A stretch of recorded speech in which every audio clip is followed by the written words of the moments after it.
college students competing in a whitewater raft race in Up the Creek, the latest entry in the teenage sex comedy sweepstakes. And one of 4 new movies we'll be reviewing this week on At the Movies, the movie review program. Across the aisle from me, Roger Ebert, film critic of the Chicago Sun-Times. And across the aisle from me is Gene Siskel, film critic of the Chicago Tribune.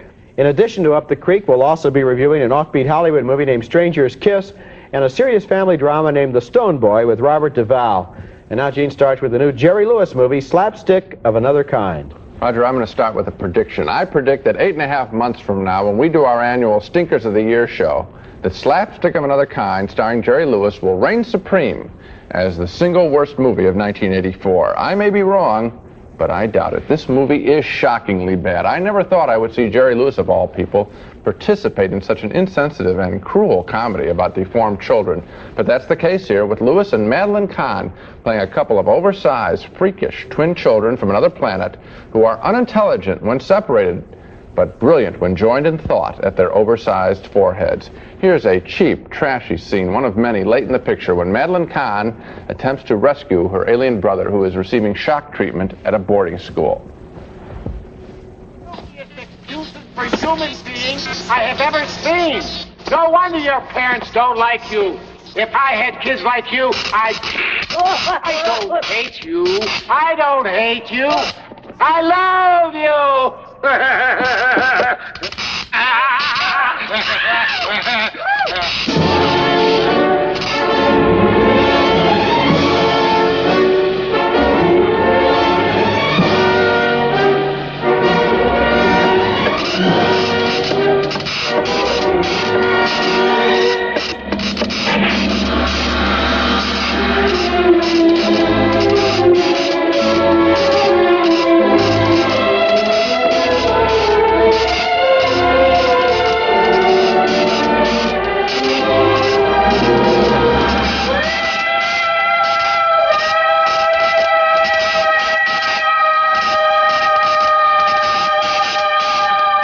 Can you believe you saw that?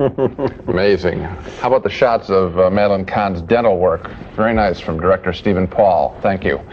You know, from now on in these film encyclopedias, they ought to have an entry called Bad Movie, and the illustration ought to be a still photo from Slapstick of Another Kind. I think I owe Rodney Dangerfield for that joke.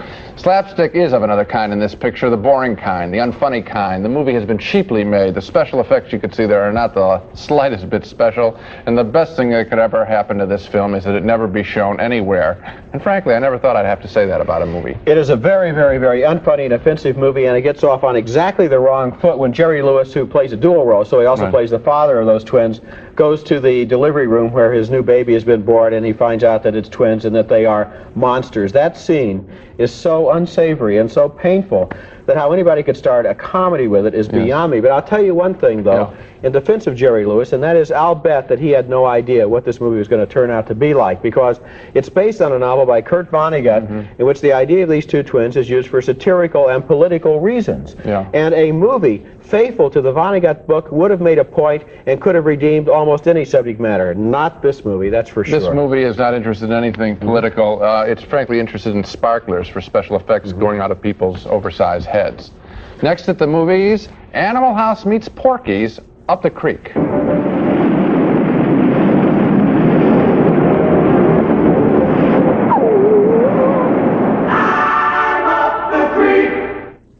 Well, that does. Now we come to a movie named Up the Creek, and this is the kind of movie where every instinct that you've developed over long and rugged years on the movie beat tells you this is going to be one of the worst experiences of your life, sitting through this film. But this movie surprised me. It's funny. I liked it. I found myself laughing out loud a lot during this breakneck slapstick story of a downriver whitewater raft race that follows the adventures of one team, a team from the worst university in the world, a team with a mascot who was probably smarter than most of the students. Here's a scene where the mascot, Chuck the Wonder Dog, uses charades to give his masters some crucial information. Where is he? Where's Irwin, Chuck? Oh my God! They killed him! No, they haven't killed him, but he's lying on the ground somewhere. Right, Chuck? No, on the nose! On the nose! All right, yes, but where is Irwin now? Chuck, where is he now?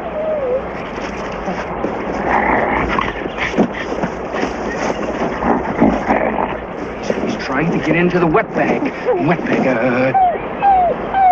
He's got a bone. Oh my God! They cut him into steaks! They haven't cut him into steaks. They've staked him to the ground. Where is he, Chuck? Where is Irwin now? Chuck, my jacket. That's my jacket. Wait, Bob. He's trying to tell us something. They plucked him! Plucked him. It's something to do with feathers. Something. What? No, Anything that'll help. those aren't feathers. That's down. Down! You're right! Down something. They got Irwin down something. Come on, Chuck, where? Give us another clue, quick. Chuck, how many syllables? Two syllables! God, they cut out his liver. Down liver. I've got it! What? Down liver, don't you get it? That's Japanese for down river!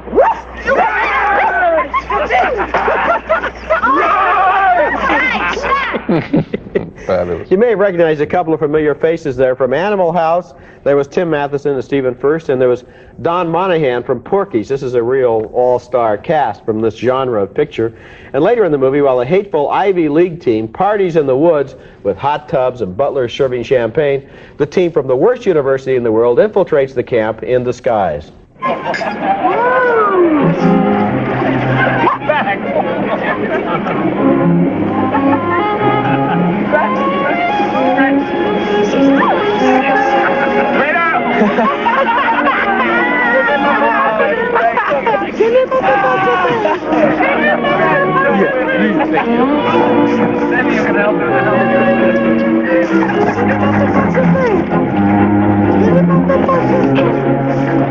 Wait a minute, I know that dog. What is this?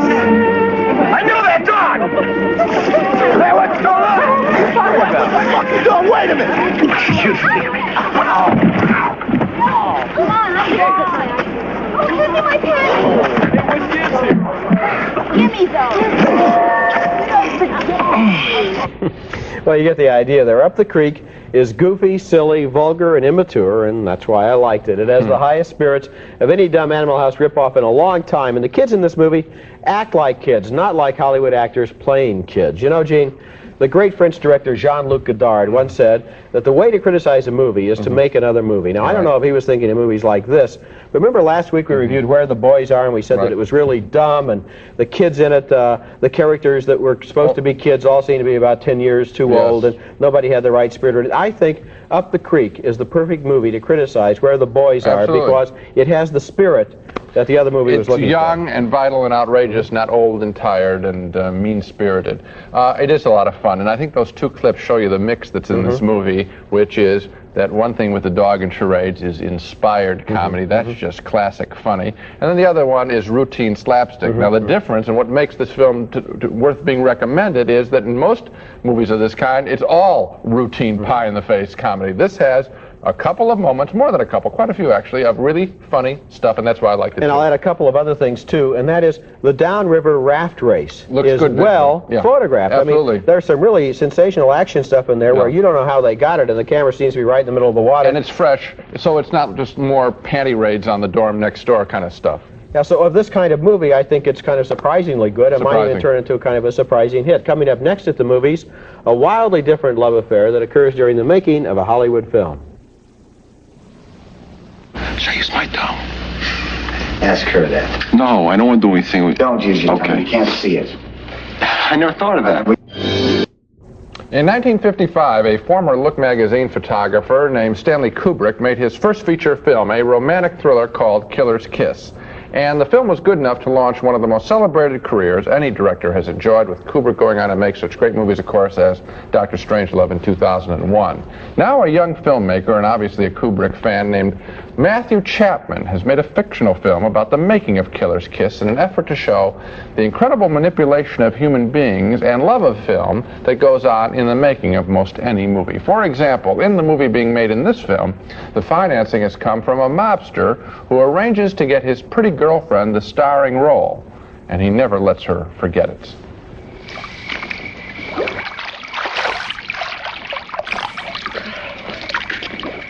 How is it? A little chilly. No, the movie. How's the movie? You get there in the morning, and next thing you know, it's time to go home. So exciting. And you do a scene good, and everything seems right. And the director, how's he doing? No, we have to work on Saturday. We're a day behind, but he's clever, I think. He better be clever. I gave him a lot of my money. I do know. And I do appreciate it. And the kid? What about the kid? What about him? Oh! Frank. Go. That was Richard Romanus, very fine as the sinister mobster. He's had some small part in some Martin Scorsese movies. It's good to see him get a big role. He really is a good young actor. And his character works in this film because he really loves that woman. This is just not a mobster being cruel, that standard sort of thing. The woman played by Victoria Tennant played well. The co-star in the film being made within this movie also loves her too. And this film turns out to be about all different kinds of love, including the young director's love for filmmaking and for controlling his actors. And we can see all that in this rehearsal scene involving a kiss. Raise the camera higher, would you? All right, action. Now, cut. Haven't you ever been in love? Try it again. Please. Action. No, cut. Hold her face gently. Kendall, you imbecile. You can't get to me by calling me an imbecile. Right, thank you. Action. Can I ask you one question? Should I use my tongue? Ask her that. No, I don't want to do anything with... Don't use your tongue. You can't see it. I never thought of that. We don't know where it's been, so if you'll please just... Now, reverse sides. Change sides. Thank you. Action. Thank you. Let her... Okay. Other way with the nose. I realize there's a lot of it. Other way with the nose? Yes. On her left cheek, as opposed to obscuring... Like this? Mr. Blake, it is funny. We're all tired, but you're hiding her face. Okay. Carol, don't let him hide your face. I got it. So you want my nose on this side so I don't block with my nose. Like this. Ferris, where's Ferris? Don't adjust your set with the switches from color to black and white there. The movie was shot in black and white back in 1955, and so is this tribute. This movie, Stranger's Kiss, is a terrifically adventuresome piece of filmmaking because even if you forget all the inside movie business going on in this picture, the sort of thing that appeals to film critics, there is still a fascinating portrait of passion going on here, with some characters loving the fantasy world of movies more than the real world, and other people not being able to tell the difference. Love and passion in a whole bunch of varieties. That is this very special film called Stranger's Kiss. You know, it would be an understatement to say that when you hear about a low-budget movie by a new director that is about some people who are making a movie, you expect that it's going to turn out to be kind of a film school exercise in which he's going to have his tribute to Kubrick and his tribute to Scorsese, and a couple of actors will turn up who have been in other movies, and they're letting this guy have their talents for cheap. And this movie totally surprises anyone who expects that kind of a film. It's a very professional, accomplished, ambitious, complex film. It works both within the movie, without the movie, and the way the two work together. I love the scene where they talk about what the director does when he goes home, and somebody says, I don't think he goes home. I think he stays here in the studio all the time. I'll give you another thing that I like. There was a film made by Steve Martin, or with Steve Martin a few years ago, called Pennies from Heaven. And it was trying to show the mood of loneliness. Loneliness is very difficult to handle in movies, and most filmmakers try and stay away from it because it can be so downbeat. This film is showing people being very lonely and then getting excited at certain moments, and I think it does that very well. I like this movie without qualification. It's not because it's an inside little movie picture. This is a very strong, accomplished piece of filmmaking. I think you're right. Next at the movies, Robert Duvall is a father who loses one son and can't communicate with the other one. Now, you don't know what goes on in me about Arnold. You think I don't feel love anymore? Well, you don't know. Our next movie is named The Stone Boy, and it's about a little boy whose family treats him almost as if he were made of stone after he accidentally kills his older brother in a hunting accident. Now, this wasn't the kid's fault, but after it happened, he did a thing that was hard to explain. Instead of running back to the house immediately with the bad news, he stayed out there in the field for a couple of hours with his brother's dead body, maybe hoping that he was only dreaming. After the funeral, the kid's family doesn't exactly blame him, but they can't relate with him, and the closest they get to stating their feelings is in this scene where the father and mother talk about their little boy. You think the hard things are just the work you do. And if you take care of the work, but there are some harder things to do than work. Like trying to feel what your son is feeling. You'd just rather not see him around. Well, I don't think you know. I mean, you're the one that talks about wandering off. Why don't you go ahead and just do that? I mean, Lou runs off, hops on a bus, and you talk about wandering away to look for your mind like you lost the damn thing. Now, you don't know what goes on in me about Arnold. You think I don't feel love anymore? Well, you don't know. You don't know.